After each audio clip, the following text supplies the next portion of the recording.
Sindh police जे 17 grade जे ऑफिसरनि जूं मुक़ररियूं ऐं बदिली थियूं आहिनि।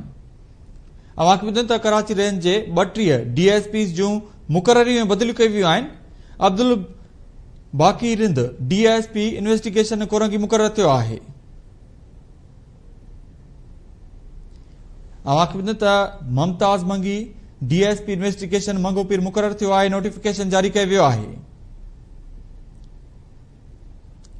खबर अवांखे ॾियूं कराची खां त सिंध पुलिस जे 17 ग्रेड जे ऑफिसरनि जूं मुक़ररियूं ऐं बदिलियूं थियूं आहिनि।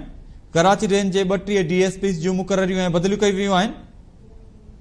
इन हवाले सां वधीक तफ़सीलनि लाइ लाइन ते मौजूद आहे अब्दुल्ला सोलंकी। जी अब्दुल्ला, अपडेट कजो। 17 ग्रेड जे ऑफिसरनि जी मुक़ररियूं ऐं बदिलियूं थियूं। कराची जे 32 DSPs खे मुख़्तलिफ़ हंधनि ते मुक़रर ऐं बदिली कयो वियो आहे। जॾहिं त जेको आहे बदिली थियल DSPs में अली अनवर सुमर खे DSP ट्रैफिक ऑपरेशन कयो वियो आहे। नजमा निसा खे जेको ट्रांसफर करे क्लोज कयो वियो आहे। अहिड़ी तरह मोहम्मद असलम राजपूत खे DSP इंचार्ज सिक्योरिटी मुक़रर कयो वियो आहे। मुमताज़ मक्सी खे DSP इन्वेस्टिगेशन मंगोपीर मुक़रर कयो वियो आहे। वहीद मुराद पठान खे DSP इन्वेस्टिगेशन गार्डन मुक़रर कयो वियो आहे।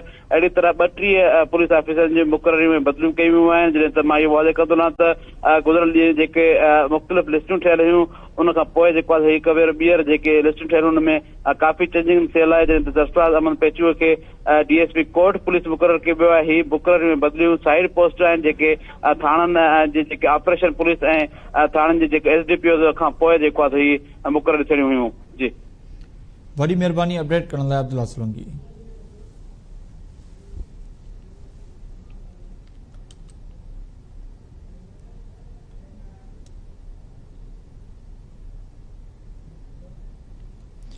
हैदराबाद का खबर आहे त हेस्को जी ज़ियादतियुनि ख़िलाफ़ कासिमाबाद वासन वाधू वाह ते धरणो हयो आहे।